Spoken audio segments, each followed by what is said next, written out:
Hi నమస్తే అందరికీ. నేను ఆశ. ఈరోజు ఈ వీడియోలో అయితే నేను బ్లౌజ్ బ్యాక్ నెక్ డిజైన్ అయితే ఒకటి చూపిస్తాను. ఆల్మోస్ట్ టైలరింగ్ చేసేవాళ్ళు, బిగినర్స్ ఎవరైనా సరే వాళ్ళ మెజర్మెంట్స్ ప్రకారం వాళ్ళ బేసిక్ బ్లౌజ్ ఎలా స్టిచ్ చేసుకోవాలనేది చాలా వరకు తెలిసే ఉంటుంది కదా. సో ఇక్కడ నేను ఎలాంటి కట్టింగ్స్ అయితే చూపించట్లేదు, ఎందుకు అంటే ఒక్కొక్కల మెజర్మెంట్స్ ఒక్కొక్కలా ఉంటాయి కాబట్టి నేను జస్ట్ బ్యాక్ నెక్ డిజైన్ని బిగినర్స్ అయినా కూడా బేసిక్ మోడల్లో అలా నార్మల్ నెక్స్ కాకుండా డిజైన్స్ని ఎలా రెడీ చేసుకోవచ్చు అన్నది అయితే ఈ వీడియోలో అయితే చూపిస్తాను. నార్మల్గా మనకి ఎలా వచ్చు బేసిక్ మెజర్మెంట్స్ అలా మొత్తం మెజర్మెంట్స్ డ్రా చేసుకున్న తర్వాత మనం ఇలా ఒక డిజైన్ని అంటే ఈ డిజైన్లో నేను ఈరోజు స్టిచ్ చేస్తున్నాను, అందుకని చెప్పేసి దీనిలో మనం ఎక్స్ట్రాగా తీసుకోవాల్సింది పొడవులో ఒక 1 ఇంచ్ మాత్రం ఎక్స్ట్రా తీసుకోవాలి. ఎందుకంటే అక్కడికి కట్ చేసాం, 2 ఇంచెస్ దగ్గర మనం కట్ చేసాం కాబట్టి కింద మళ్ళీ అటాచ్ చేసేటప్పుడు కొంచెం ఎక్కువ పడుతుంది కాబట్టి అందుకని చెప్పేసి నేను 1 ఇంచ్ పొడవులో మాత్రం ఎక్స్ట్రా తీసుకున్నా. మీరు మీ బ్లౌజ్ ప్రకారం మీరు ఎంత తీసుకుంటారో దానికన్నా కూడా మీరు ఒక 1 ఇంచ్ అయితే కొంచెం ఎక్కువ తీసుకోండి. ఆ తర్వాత అది కట్ చేసిన తర్వాత పైన మనం నెక్ ఎంతవరకు ఇచ్చామో దాని నుంచి ఆ డిజైన్ అయితే నేను అలా డ్రా చేసుకున్నా. కింద అయితే ట్రయాంగిల్ షేప్లో అయితే ఇలా డ్రా చేసుకున్నాను నేను. మీరు అక్కడ కూడా రౌండ్ కావాలి, కింద ట్రయాంగిల్ కాకుండా అని అనుకుంటే అలా కూడా డ్రా చేసుకోవచ్చు. అలానే సైడ్కి మనం ఎలాగో ఫిట్టింగ్స్ ఇస్తాం కాబట్టి ఆ మెజర్మెంట్స్ని కూడా నేను అక్కడ డ్రా చేసుకున్నాను. 2 వైపులా అంటే మనం అటువైపు ఏ షేప్ అయితే డ్రా చేసామో ఇటువైపు కూడా అది పడేలా చూసుకొని 2 వైపులా అలా అయితే చేసుకోవాలి. ఆ తర్వాత లైనింగ్ మెయిన్ ఫ్యాబ్రిక్ని ఇలా 2 పార్ట్లుగా అయితే మనం డివైడ్ చేసుకోవాలన్నమాట.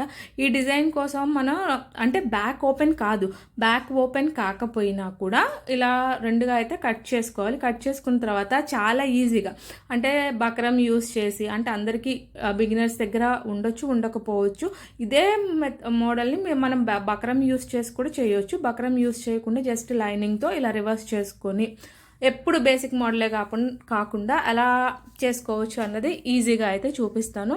దానికి ముందుగా మనమైతే దానికోసం అని చెప్పేసి ఇక్కడ నేను డోరీ లేస్ ఉంటుంది కదా, దాన్ని అయితే కట్ చేసుకున్నాను. అటువైపు నుంచి కాదు, మనం లైనింగ్కి మెయిన్ ఫ్యాబ్రిక్కి లోపల పెట్టేసి ఇటువైపు నుంచి మనం ఎక్కడైతే ట్రయాంగిల్ షేప్ ఇచ్చామో అక్కడ వరకు ఇంకా మనం ఏ షేప్లో అయితే డ్రా చేసామో ఆ ప్రకారంగా ఆల్రెడీ మీకు తెలిసే ఉంటుంది కదా నెక్ ఎలా డ్రా చేసుకోవాలని.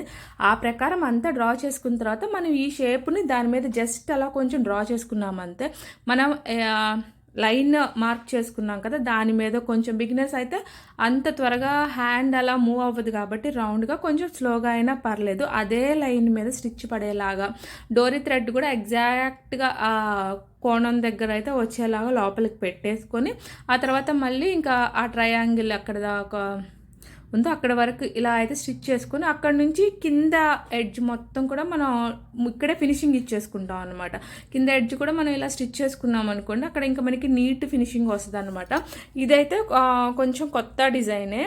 యాక్చువల్లీ ఇది పట్టు బ్లౌజు, దీని మీద నాకు వర్క్ చేయాలి అంటే ఏదో ఒక చేయాలన్న థాట్ ఉంది. ముందైతే బేసిక్ మోడల్కి కొంచెం డిజైన్ ఇచ్చేసి ఇలా వర్క్ రెడీ చేసుకున్న తర్వాత బ్లౌజ్ రెడీ అయిపోయిన తర్వాత ఆ తర్వాత దీని మీద నేను వర్క్ చేయాలనుకున్నా. నేను ఆ వీడియో కూడా షేర్ చేస్తాను, కానీ అన్నీ ఒకే దాంట్లో షేర్ చేయాలంటే ఇది పెద్ద వీడియో అయిపోతుంది కాబట్టి సో ఇంకా మనం ఎలా అయితే నేను అది కూడా షేర్ చేస్తాను. వర్క్ చేసాక కూడా ఈజీగా మన బ్లౌజ్ని మనం ఎలా స్టిచ్ చేసుకోవచ్చు అంటే డిజైనర్గా, మామూలుగా కాదు డిజైనర్గా ఎలా స్టిచ్ చేసుకోవచ్చు, దాంతోపాటుగా ఎలా చిన్న చిన్న వర్క్స్ చేసుకోవచ్చు, ఎక్కువ కాస్ట్ పెట్టుకోవాల్సిన అవసరం లేకుండా, బయట చేపించాల్సిన అవసరం లేకుండా బిగినర్స్ అయినా మనం ఎలా రెడీ చేసుకోవచ్చు అనేది అయితే 1 by 1 వీడియోస్ అయితే నేను షేర్ చేస్తాను. ఇంకా ఎక్స్ట్రా ఉన్న క్లాత్ని ఒక 1/2 ఇంచ్ మనం స్టిచ్ చేసింది వదిలేసి ఇలా కట్ చేసుకుని చిన్న చిన్న కట్స్ అయితే పెట్టేసుకోవాలి. ఇంకా జస్ట్ దీన్ని ఇలా రివర్స్ చేసేసామనుకోండి, మనం ఎలా అయితే డ్రా చేసామో ఆ షేప్ అయితే క్లియర్గా వచ్చేస్తుంది. ఇప్పుడు మనం దీని మీద కావాలి అంటే ఒక గట్టి స్టిచ్ అయినా వేసేయచ్చు. ఇంకా స్టిఫ్గా ఉండాలి అంటే మనం బక్రం పేపర్ని అలా యూస్ చేసుకున్నప్పుడు ఇంకా స్టిఫ్గా ఉంటుంది. లైనింగ్తో ఇలా పెట్టేసాం కాబట్టి 2 అయితే ఇంకా అవసరం ఉండదు అనమాట. ఈ మెథడ్లో చాలా అంటే చాలా ఈజీగా డిజైనర్ బ్లౌజ్ అనగానే ఒక 500 కన్నా ఎక్కువే ఛార్జ్ చేస్తూ ఉన్నారు కాబట్టి చూడండి డోరీ కూడా ఎంత అంటే అంత నీట్గా వచ్చింది. ఇదే డిజైన్ మనం కావాలనుకుంటే డ్రెస్సెస్కి అయినా పైన అంటే లాంగ్ ఫ్రాక్స్ స్టిచ్ చేయాలి అనుకుంటే మనం ఇలా డిజైన్ చేసుకోవచ్చు. 2 పీసులను కూడా ఇలా రెడీ చేసేసుకుందాం. ఫ్రంట్ ఓపెనే కానీ ఆ డిజైన్ కోసం అని చెప్పేసి అలా పెట్టాల్సి వస్తుంది. కింద మళ్ళీ మనం ఆల్రెడీ 2 ఇంచెస్కి ఒక పట్టీ కట్ చేసుకున్నాం కాబట్టి ఆ పట్టీని కూడా యాడ్ చేసుకుంటాం. మనం డ్రా చేసుకున్న లైన్ మీద పక్కకి పోకుండా అలా పెట్టేసి మర్చిపోకుండా మధ్యలో ఆ డోరీ థ్రెడ్ ఒక్కటి పెట్టేసుకుంటే మాత్రం ఈజీగా అయిపోతుంది అన్నమాట. ఫినిషింగ్ అంతా కూడా చాలా అంటే చాలా నీట్గా వస్తుంది.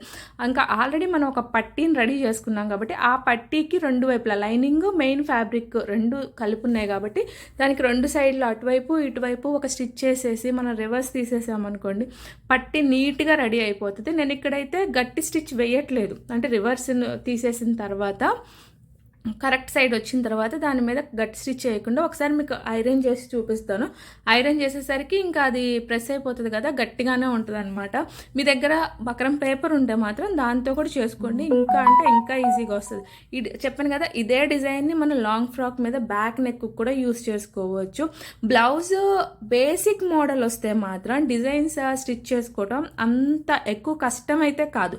కాకపోతే డిజైన్ స్టిచ్ చేయాలి అంటే మనకి కొంచెం టైం పడుతుంది అనే తప్ప అంత ప్రాబ్లం అయితే ఉంది. ఐరన్ చేసాక చూడండి అంత నీట్ ఫినిషింగ్ వచ్చిందో. జస్ట్ ఇంకా ఈ పట్టీ కూడా రెడీ అయిపోయింది కాబట్టి దీన్ని దాని మీద పెట్టేసి మనం జస్ట్ ఒక స్టిచ్ చేసుకోవటమే. ఆ స్టిచ్ వేసుకునే ముందుగా ఎలాగో బ్యాక్ నెక్ బ్లౌజ్కి బ్యాక్ సైడ్ ఇలా కొంచెం మనం షేప్ కోసం స్టిచ్ చేయాలి కాబట్టి ఆల్రెడీ అప్పుడు అంత 1 ఇంచ్ చెయ్యము, ఎందుకంటే పట్టీ పార్ట్లో కొంత పోతుంది కాబట్టి ఇక్కడ కొంచెం తక్కువగా వేసేసి మన మెజర్మెంట్ ప్రకారం కొంచెం తక్కువగా అంటే మనం నార్మల్గా అయితే 4 ఇంచెస్ పొడవు తీసుకుంటాం. అది ఇక్కడ మనం 3 ఇంచెస్ అలా వేసుకున్నా కూడా సరిపోతుంది. 1/2 ఇంచ్ అలా పెట్టేసి అన్నమాట. జస్ట్ అది మనకి ఫిట్టింగ్లో నీట్గా ఉండటం కోసం అన్నమాట. సో దీని మీద ఇంకా ఏం డిజైన్ చేయాలి, థ్రెడ్తో చేయాలా లేదంటే మీకు కావాలి అంటే లేసెస్తో అయినా. ఇంకా ఈ నెక్ అయితే నీట్గా అయిపోయింది. మీరు కావాలంటే ఈ ప్లేస్లో లేసెస్ పెట్టుకొని ఈ డిజైన్ని అలా కూడా కంప్లీట్ చేసుకోవచ్చు ఎడ్జెస్ మీద. లేదు ఏదైనా వర్క్ చేయాలి ఇంకా నీట్ కావాలి, ఇదంటే నాకు పట్టు బ్లౌజ్ కాబట్టి నేను కొంచెం వేరే లుక్లో రెడీ చేద్దాం అనుకున్నా. జస్ట్ బేసిక్ మాత్రం ఇక్కడ రెడీ చేస్తున్నా. దీని మీద మళ్ళీ వర్క్ అదంతా కూడా మళ్ళీ రెడీ చేసుకుంటాను నేను. పైన ఇలా పట్టీ పెట్టేసి మనం ఇంక ఇలా స్టిచ్ చేస్తే పైనుంచే స్టిచ్ చేయాలన్నమాట. అందుకే కింద వైపు ముందే ఫినిషింగ్ ఇచ్చింది. ఏ స్టెప్ కూడా మర్చిపోకుండా వీడియోలో చూపించినట్టుగా క్లియర్గా అయితే స్టిచ్ చేసుకోండి. నార్మల్గా మన దగ్గర కాటన్ బ్లౌజ్ పీస్లు ఉన్నా ఏదున్నా కూడా ఈ డిజైన్ అయితే పెట్టుకొని అయితే స్టిచ్ చేసుకోవచ్చు. జస్ట్ అడ్జలు ఆ పట్టీ దాని మీద పెట్టేసి మనం పెట్టేటప్పుడు కొంచెం పిన్స్ పెట్టుకొని జాగ్రత్తగా చూసుకోవాలి. రెండింటిని అటాచ్ చేసేటప్పుడు నెక్ దగ్గర కరెక్ట్గా అటాచ్ అవుతున్నాయా లేదా, థ్రెడ్ కట్టేసుకొని వాటి మధ్య స్పేస్ కరెక్ట్గా ఉందా లేదా అనేది అదొక్కటి మాత్రం జాగ్రత్తగా చూసుకొని దీన్ని అయితే అలా అటాచ్ చేసుకోవాలన్నమాట. ఆల్మోస్ట్ బ్యాక్ ఫినిషింగ్ అయితే కంప్లీట్ అయిపోయిన తర్వాత ఇంకా వీటికి కావాల్సి అంటే మీ దగ్గర ఏమన్నా ఉంటే వాటిని యాడ్ చేసుకోవచ్చు. జస్ట్ నేను ఈ క్లాత్తోనే ఇలా టజల్స్ చేసి అయితే పెట్టేస్తున్నాను. ఈజీగా డబల్ ఫోల్డ్ వేసి చేసామనుకోండి కింద కూడా నీట్ ఫినిషింగ్ వచ్చేస్తుంది. ఇంకా బయట నుంచి ఏది కొనక రాకుండా అయితే అలా అయితే పెట్టేసుకోవచ్చు. మీకు థ్రెడ్ చేయటం వస్తే మాత్రం ఆ డోరీ లేస్ యూస్ చేయకుండా అదే థ్రెడ్తో అయితే చేసుకోవచ్చు. నా దగ్గర ఈ లేస్లు ఇవన్నీ ఉన్నాయి కాబట్టి నేను ఇంకా డోరీ లేస్ యూస్ చేద్దామని అది పెట్టేశాను. ఎడ్జ్కి మాత్రం ఇది కింద మాత్రమే దీనికి థ్రెడ్ వస్తుంది అనమాట, పైన జారిపోదు. అందుకని చెప్పేసి పైన అయితే ఏమీ అవసరం లేదు. సో ఇంకా అలాగూ ఫ్రంట్ ఓపెనింగే కాబట్టి కింద ఇంకా నాకు ఆ శారీ కలర్ని బట్టి నేను దీని మీద అయితే కొంచెం వర్క్ అయితే కుదిరితే మిషన్ మీద చేస్తాను, లేదంటే హ్యాండ్తో అయినా చేస్తాను. ఆ వీడియో కూడా షేర్ చేస్తాను కంపల్సరీ. చూసారు కదా బ్యాక్ నెక్ డిజైను ఇంత ఈజీగా మనం చేసేసుకోవచ్చు. మనకి కావాలి అన్నా చేసేసుకోవచ్చు. మనం ఎవరైనా బయట వాళ్ళే స్టిచ్ చేస్తున్నా కూడా బేసిక్ స్టిచ్చింగ్ వస్తే బేసిక్గా నార్మల్గా ఎలా కట్ చేస్తామో రౌండ్ నెక్ అలా దాని మీద కొంచెం మనం ఎక్కువ టైం పెడితే మనకి డిజైన్స్ కూడా చక్కగా వచ్చేస్తాయి అన్నమాట. ఇప్పుడు లైనింగ్ నన్ను మెయిన్ ఫ్యాబ్రిక్ని అలా కలిపేసి ఎడ్జ్లో ఒక స్టిచ్ చేసుకున్నాం అనుకోండి, అటు ఇటు కదలకుండా నీట్గా ఉంటుంది. ఇంకా ఎక్స్ట్రా ఉన్న మెయిన్ ఫ్యాబ్రిక్ని మనం కట్ చేసుకుంటే చూస్తారు కదా బ్యాక్ వరకు ఎంత అంటే అంత నీట్గా కంప్లీట్ అయిపోయింది. నేను దీనికి హ్యాండ్స్కి ఏ డిజైన్ పెట్టాను అనేది నేను నెక్స్ట్ వీడియోలో అయితే షేర్ చేస్తాను తప్పకుండా. మన ఛానల్ని కొత్తగా చూసే వాళ్ళైతే మాత్రం సబ్స్క్రైబ్ చేయండి. అలానే నేను ముందు కాటన్ నైట్ డ్రెస్లో పిల్లలవి అయితే షేర్ చేశాను. ఇంకా ప్లాజో ప్యాంట్స్ అవన్నీ కూడా షేర్ చేస్తాను. ఈ బ్లౌజ్ వీడియో కంప్లీట్ అయ్యాక అదైతే షేర్ చేస్తాను. ఇదే డిజైన్ని మనం లాంగ్ ఫ్రాక్స్కి కూడా యూస్ చేసుకోవచ్చు అనమాట. ఇలా మన ఎలాగో సైడ్ స్టిచ్చింగ్ వస్తుంది కదా, కాబట్టి స్టిచ్చింగ్ వచ్చాక దీని నార్మల్ లుక్ అయితే ఇలా ఉంది. నార్మల్గా మనం నార్మల్ బ్లౌజెస్కి యూస్ చేయాలి అనుకుంటే ఇలా యూస్ చేయొచ్చు. నేను ముందే చెప్పాను కదా, కావాలి అంటే లేసులు కావాలంటే లేసులు యూస్ చేసుకోవచ్చు. దీని మీద హ్యాండ్ వర్క్ చేతి ఎంబ్రాయిడరీ వచ్చిన వాళ్ళు ఉంటే వాళ్ళు అలా చేసుకోవచ్చు. మన మిషన్లో డిఫరెంట్ థ్రెడ్స్ని యూస్ చేసుకొని దాని మీద కూడా మనం డిజైన్ వేసుకోవచ్చు అన్నమాట.